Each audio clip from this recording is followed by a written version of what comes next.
안녕하세요. 홈즈입니다. 지난번 공정계획에 대해서 말씀을 드렸는데요. 오늘은 철거에 대해서 설명을 드릴게요. 철거는 목철거와 본철거 두 번 나뉜다고 말씀을 드렸죠. 이건 한 번에 해도 되니까 꼭 적용은 하지 마시고 조금 더 철거를 세분화한다고 생각하시면 돼요.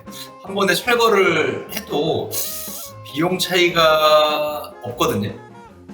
사실 조금 납니다. 하지만 이게 하루 만에 모든 철거를 해버리면 분명 빠지는 곳이 있어서 추가로 작업을 해야 하는 일이 생겨버리거든요. 참고하시면 될 것 같아요.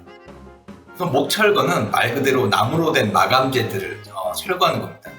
해당되는 곳이 가벽, 목문틀, 천정몰딩, 걸레바지, 신발장, 싱크대, 욕실장, 욕실 천정재, 마루, 장판, 벽지 등등등 이런 것들을 철거를 하면 돼요. 특히 목문틀 철거 때 보통 문틀만 나가는 경우가 있어요. 이전 문틀을 넣을 때 미장 사춘면까지 털어주는 게 좋습니다. 문틀 철거를 하게 되면 미장 사춘면에 이런 충격이 가해져서 벽체랑 탈락이 된 상태로 망치로 툭 치게 되면 우수수 떨어지거든요.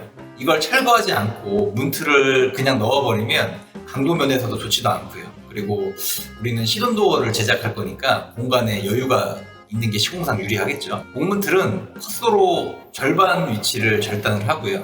빠루로 제끼면 이렇게 철거가 쉽습니다. 정석교본 자세입니다.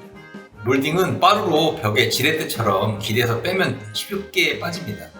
천장에 대고 빼면 석고가 다 부서지니까 참고하시면 되고, 가구는 드라이버로 피스나 경첩 등을 분리해서 해체를 하시면 돼요.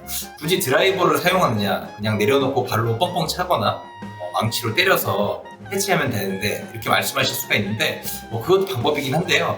사실 이 경첩이 달린 상태로 실어버리면 차곡차곡 실지를 못해요.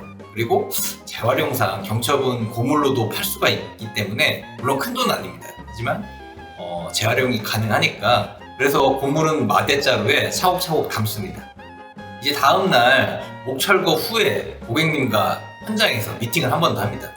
지난번에 말씀드린 것처럼 레이저 레벨기와 폴대를 이용해서 수평 기준선을 잡고 천정과 바닥 등의 수평값을 봅니다. 이걸 하는 이유는 이제 우리는 이슈에서 배운 대로 가구를 넣을 거잖아요. 천정, 그리고 벽, 바닥, 수평이 맞아야 가구가 들어가니까요. 이해하기 쉽게 설명을 드리면 예전에는 벽과 천정에 가구를 맞췄죠. 그러니까 벽과 천정이 수직 수평이 아니니까 가구의 서라운드 몰딩으로 이런 문제들을 해결했던 거죠. 그래서 좌우 상부에 서라운드 몰딩이 들어가다 보니까 간결하지 못했던 거죠. 이제는 가구에 벽과 천정을 맞춘다고 생각하면 쉬워요. 벽도 수직, 천정도 수평, 그리고 바닥도 수평. 이렇게 되면 수평으로 가구만 쏙 집어넣으면 되니까 이런 모양이 나오겠죠. 천정 수평을 봐야 되는 곳은 신발장과 주방 상부장, 그리고 붙박이장, 이곳만 보면 됩니다.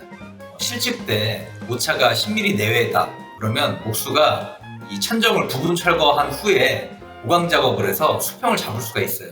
근데 이게 여의치가 않다면 천정을 전부 다 철거를 하고 새로 시공하는 게 좋습니다. 이런 부분은 처음 실측을 할 때 알 수 있는 부분이 아니에요. 그래서 견적에도 빠져 있는 부분이거든요. 물론 처음부터 천정 전체 철거가 견적에 들어가 있다고 하면은 본철거와 목철거가 한꺼번에 이루어져도 되겠지만, 그런 상황이 아니라고 하면은 목철거를 하고 한번 현장에서 확인 작업 후 고객님께 상황을 설명드리면서 공사 금액도 조정하고 또 맑고 깨끗하고 정직하게 이렇게 조율하는 것이 좋을 것 같아요.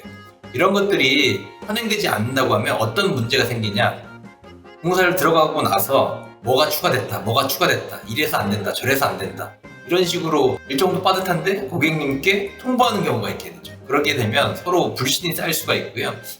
공사 진행에도 어떻게 보면 문제가 생길 소지가 많기 때문에 이런 식으로 정리를 하시면 될 것 같습니다. 이제 목철거가 끝나고 또 고객님과 미팅이 끝났다고 하면 이제 본철거를 하게 되면 됩니다. 이때 가장 소음이 심한 날이므로 공사 신고나 또 안내문에 꼭 소음 심한 날로 표시를 해야 민원이 덜 발생을 해요. 이때는 욕실 타일, 현관 타일, 주방 타일, 비내력벽, 그리고 확장면 바닥, 분배기 이동 시 설비가 들어가기 전 바닥 파쇄, 그리고 설비가 작업해야 할 필요한 반경 파쇄 등등을 합니다. 철거 때 왜 설비 작업 반경까지 파쇄를 하냐면 본철거 때 이미 소음이 심한 날이기 때문에 그 다음에 또 설비가 들어와서 작업을 한다고 바닥을 파쇄를 한다고 하면은 민원이 또 들어올 수가 있겠죠. 설비 쪽에서 파쇄 작업을 하게 되면 또 단가도 올라가게 됩니다. 그래서 이런 부분을 좀 줄이고 또 설비 계획을 미리 정하고 그 위치에 철거 기공이 작업을 하게 되면 조금 더 효율적으로 작업을 할 수가 있겠죠. 설비 작업 생각해서 미리 벽이나 또 바닥에 길을 내는 것도 철거 전 계획이 필요한 부분이라 철거 들어가기 전에 많은 것들을 생각을 해야 돼요. 사실 이때 설비 계획을 하는 이유 중에 가장 큰 이유가 타일 매도시입니다. 여기서 잠깐 바르고 고운 말, 매도시는 사실 일본 용어인데요. 바닥 타일과 벽 타일의 이 줄눈이 일정하게 맞는 것, 일치한다라는 것, 이런 것을 이제 의미를 합니다. 그래서 저는 순수 우리말로 줄눈 맞추기라고 부르겠습니다. 이슈 아카데미에서 배우면서 많은 것들도 놀라웠지만 욕실 기구와 또 수도 라인의 줄눈 맞춤이 겹치지 않게 철거 전 설비 계획을 하고 타일 셋업 도면을 그린다는 것에 좀 충격을 받았거든요. 그전에는 당연히 타일 줄눈 라인이 이 수도 라인하고 겹쳐도 당연하듯이 했지만 이제는 그런 부분을 제어해야 한다는 그런 대표님의 말씀에 크게 동감을 하고 있습니다. 그러다 보니 수도 라인이나 트렌치 유가 위치, 그리고 철거 전에 타일 셋업 도면을 그리며 어느 위치에 설비가 위치하고 제어되어야 하는 이런 것들을 미리 계획을 하게 되었죠. 아무튼 본철거 때는 무조건 부시는 작업이고 분진도 많이 나는 날이에요. 그래서 신경도 많이 써야 되고 정말 힘든 날이라고 보시면 돼요. 참고로 폐기물이 나갈 때 지하 주차장에서 마대로 담아서 폐기물을 털어올 때가 있는데 이때 먼지가 많이 납니다. 그래서 간혹 민원이 심하게 걸리는 경우가 있어요. 잘못하면 공사 중단에 주변 차량 세차비까지 물어주어야 하는 그런 상황이 발생이 되니까요. 그래서 이런 부분들은 실질 때 현장을 좀 잘 둘러봐야 돼요.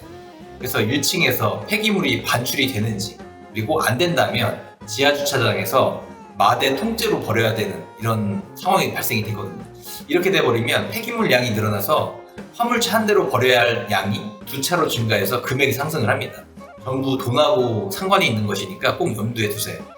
철거가 어느 정도 끝나고 폐기물이 반출이 되면 빗자루로 현장을 쓸고 부족한 부분이 있는지 꼭 확인을 해야 합니다. 특히 욕실의 경우에 우리는 도막방수를 할 거라 벽면과 바닥면이 맞닿는 이 코너 부위에 철거가 안 된 이 똥이 있을 수가 있습니다. 이런 것들 좀 확인을 해야 돼요. 만약 있다면 깔끔하게 다듬어줘야 하고요. 이걸 못 보고 만약 도막방수를 하게 되면 나중에 타일을 붙일 때 이 똥 때문에 벽 두께가 두꺼워질 수가 있거든요. 보통 벽이라는 게 허리춤 기준으로 하단벽이 조금 더 두꺼워요. 상단벽보다. 그리고 벽이라는 게 또 보통 위로 올라갈수록 눕는 경우가 생기거든요. 그렇게 되면 벽 하단부에서 이 시멘트 똥이 철거 안 된 부분이 있을 경우에 위로 갈수록 타일밥이 두꺼워집니다. 그러면 내구성도 떨어지고요. 또 타일 작업 시간도 오히려 많이 걸려서 작업비가 추가가 될 수가 있어요. 또 확장 부위에는 단열재가 들어가는데 이 곳도 바닥과 벽면이 직각이 가깝게 깔끔하게 다듬어줘야 되고요. 또 현관 타일 같은 경우에는 타일만 철거하게 되면 현관 문턱과 또 새로 시공되는 타일의 높이가 다를 수가 있어서 웬만해서는 현관 바닥 3월층까지 다 걷어내는 게 좋습니다. 그리고 마지막으로 철거를 할 때 추가 작업을 해야 하는데 벽돌과 레미탈을 미리 물량 파악을 한 후에 철거 폐기물을 내리면서 올라올 때 철거 기공들에게 벽돌과 레미탈을 같이 양중을 시키면 나중에 따로 양중을 시켜야 되는 일이 없어지거든요. 이것도 미리 계획을 하면 좋습니다. 자, 그럼 다음 편에는 제가 설비 영상을 좀 제작해 보도록 하겠습니다. 그럼 다음 영상까지 홈즈